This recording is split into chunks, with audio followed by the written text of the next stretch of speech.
Indonesia, land of jungles, volcanoes, and being inexplicably located in the middle of Africa.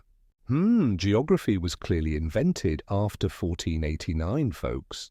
But hey, this is the story of poker, not the story of maps that make sense. Let's dive in.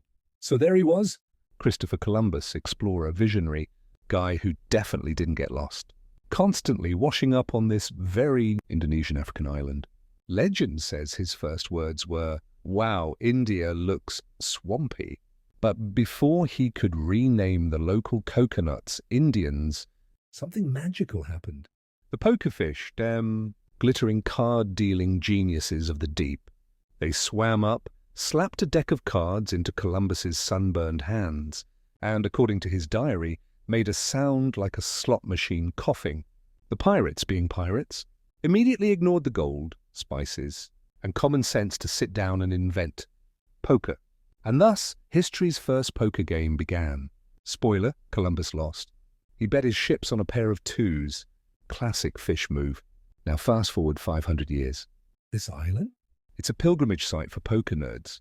Hundreds flock here annually to find the poker fish and absorb their fishy wisdom. That's right, this is where the term fish comes from.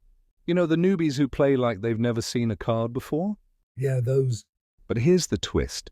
Those sweet, innocent poker fish who gifted Columbus the deck, they were sharks the whole time. Sneaky, card-counting, underwater hustlers.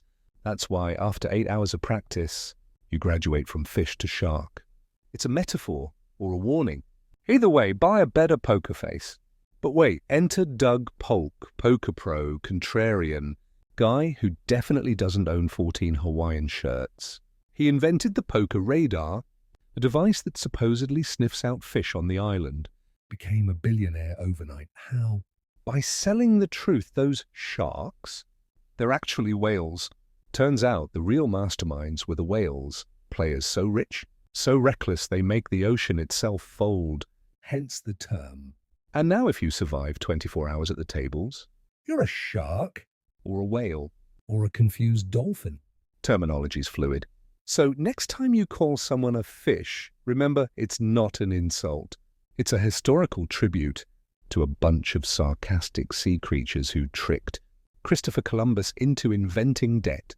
Thanks, Indonesia, Africa, you chaotic gem. But wait, there's more. Because what's a good story without a few plot holes? You could sail a pirate ship through. Let's talk about the pokerfish's secret society. Yes, they had one. They called it the Royal Flush Club, and their initiation ritual involved balancing a chip on their nose while singing. Don't stop believing.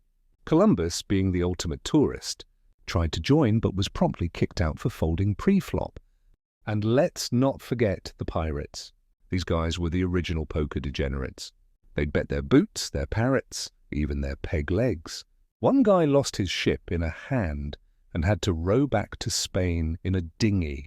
Legend has it he's still out there somewhere, muttering about pocket aces. Fast forward to modern times, and this island is a hotbed of poker tourism. You've got guys in sunglasses and hoodies snorkeling with laminated cheat sheets, hoping to catch a glimpse of the mythical pokerfish. Spoiler, they don't exist anymore. They retired to a luxury reef in the Bahamas, where they spend their days sipping piña coladas and laughing at bad bluffs. But the legacy lives on. Every time you sit down at a poker table, you're part of a tradition that stretches back to those glittering, card-dealing fish. So next time you're on a losing streak, just remember, it's not your fault. It's the fish. Always the fish. And that, my friends, is the story of how poker was invented. A tale of fish, sharks, whales, and one very confused explorer. Thanks for watching. And remember, in poker, as in life, always know when to hold 'em, when to fold 'em, and when to blame the fish.